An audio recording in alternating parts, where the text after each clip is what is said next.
आज योगाचा दुसरा दिवस आहे, तर आपण पुढची स्टेप पाहूया. तर काल आपण ज्या 5-6 स्टेप पाहिलेल्या आहेत त्या पहिले करून घ्यायचा. तो वर्कआउट माझा झालेला आहे. आता त्याच्या पुढची स्टेप करायची आहे आपल्याला. तर आजची बोटं अशी करायची आहे आणि हात वरती आणि हे असं पायाच्या बोटांवरती आपल्याला उभं राहायचं आहे.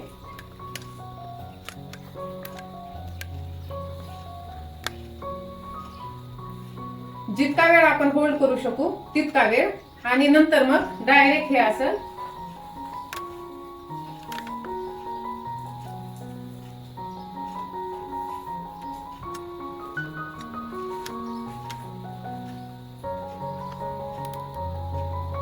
सोपं दिसत असलं ना तरी तेवढं सोपं नाहीये. पूर्ण बॉडी स्ट्रेचिंग होत असते ह्यानी, आणि एकदम असं आपलं जे कॉन्सन्ट्रेशन आहे ना ते व्यवस्थित होतं. तर नंतर पहिले आपल्याला हे करायचं आहे, जेवढा वेळ आपण होल्ड करू शकतो तेवढा वेळ. नंतर मग असं एका पायावरती हे पहा, हे असं हे पहा, नजर ही समोर स्ट्रेट राहू द्यायची आहे. एकाच ठिकाणी लक्ष केंद्रित करायचं आहे, जेणे की आपला बॅलन्स जाणार नाही. असं तुम्ही एक मिनिट करू शकता. तर मी तुम्हाला फक्त दाखवण्यापुरतं थोडंसं करत आहे आणि बाकीचा योगा माझी मी करून घेत आहे. जर तुम्हाला बॅलन्स होत असेल तर तुम्ही ह्याच पद्धतीने असं स्ट्रेट हे करून खाली सुद्धा वाकू शकता. ह्याने आपल्याला बॅलन्स करायला सोपं होतं.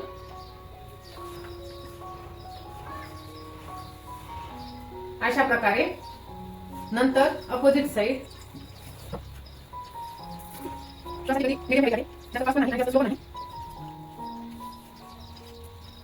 व्यायाम केलेले आहेत. पूर्ण पायाच्या शिरा हे ताणल्या जातात आणि पूर्ण असं खाली वाकल्याच्या नंतर आपल्याला पाठीचा आणि कमरेचा सुद्धा त्रास कमी होतो. आणि भरपूर महिलांचा असं अशी कंप्लेंट राहते की महिलांचा ना हा भाग जास्त वाढलेला असतो, पोटाचा आणि कमरेचा, आणि त्यामुळे जास्त लोक 99% लोक तर वाढत्या पोटामुळेच परेशान आहेत. तर बऱ्याच काही अशा घरगुती आपण पद्धतीने आपण ते कमी करू शकतो. आहार जर कंट्रोलमध्ये ठेवला आणि सातत्याने योगा करत राहिलो ना तर नक्कीच आपल्याला त्याचा फरक होत असतो. तर चला आता आपण पुढची स्टेप पाहूया.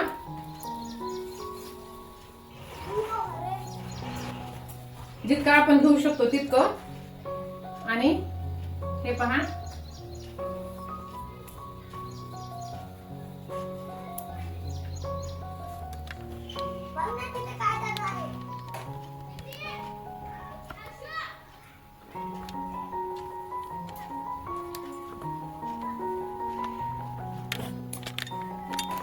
जितका वेळ आपण होल्ड करू शकतो तितका वेळ आपण करायचा आहे.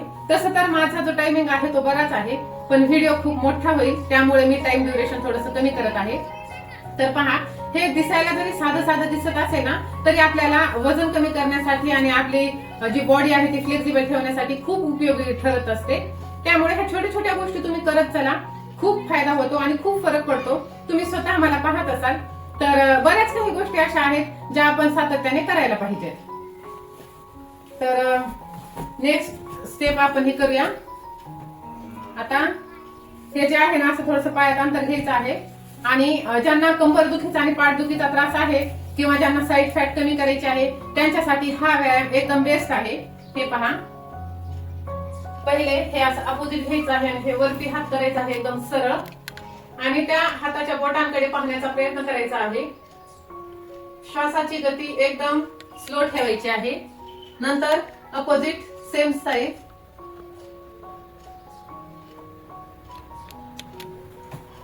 हे पहा, अशा प्रकारे तुम्ही 10, 20, 30, 50, 100 तुम्हाला जसं सहन होईल तशा प्रकारे तुम्ही करू शकता.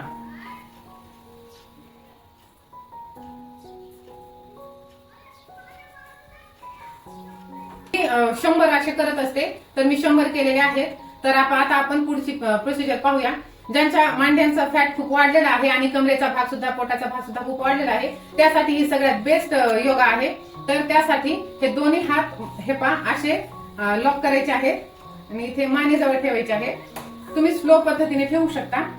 आणि हे पहा असं, हे अपोजिट हात डावा पाय असं.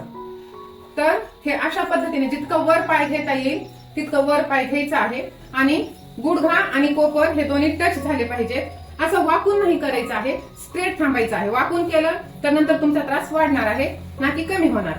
त्यासाठी तुम्हाला हे पहा,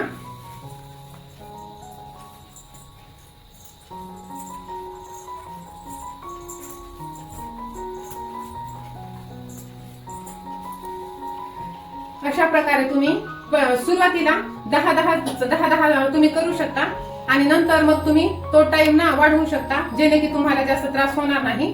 सुरुवातीला सवय नसते ना, त्यामुळे डायरेक्ट होत नाही। सुरुवातीला डायरेक्टच हे कोपर आणि गुडघा लागणार नाहीये, पण रोजच्या सरावाने ते नक्कीच म्हणजे असं यायला लागतं। तर मी असे रोज 100 करत असते, तर तुम्ही 10-5 पासून सुरुवात करू शकता। तर आता आपण पुढची स्टेप घेऊया।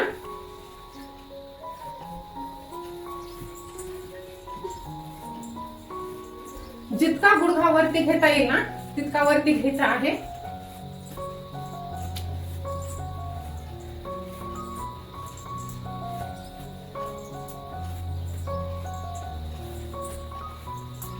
ह्याने काय होतं, जेव्हा आपण असं करतो तेव्हा हे जे आपलं साईड फॅट आहे हाताचं ते सुद्धा कमी होतं आणि पाय जेव्हा असं वरती येतो ना तेव्हा हे मांडीचा जो भाग आहे तो पण स्ट्रेच होतो आणि हा सुद्धा भाग त्याच्यावरती दाब पडतो, त्यामुळे ते सुद्धा तिथली सुद्धा फॅट बर्न व्हायला मदत होते।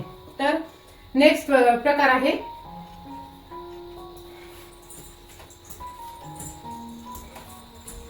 हात एकदम सरळ ठेवायचा आहे आणि त्याला पाय लावण्याचा प्रयत्न करायचा आहे।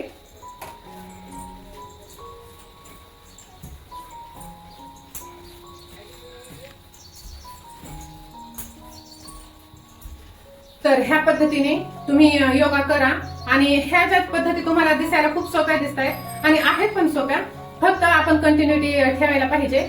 आणि ते खायचं नाही असा आहार बंद करून किंवा एखादे पदार्थ बंद करून काहीच होत नाही। तुम्ही पदार्थ बंद केले तरी एवढा काही इफेक्ट होत नाही, त्यासोबत तुम्हाला व्यायामाची सुद्धा जोड द्यावी लागते। तर मी बोलता बोलता व्यायाम केला आहे त्यामुळे दम लागत आहे। आणि कसं हा त्रास म्हणजे जो श्वासोच्छवासाचा जो आहे ना प्राणायाम वगैरे तो सुद्धा आपण घेणार आहोत। त्यासाठी तुम्ही व्हिडिओ लाईक करून चॅनलला सबस्क्राईब करून ठेवून द्या। आणि चला मग भेटूया अशा छानशा व्हिडिओ मध्ये।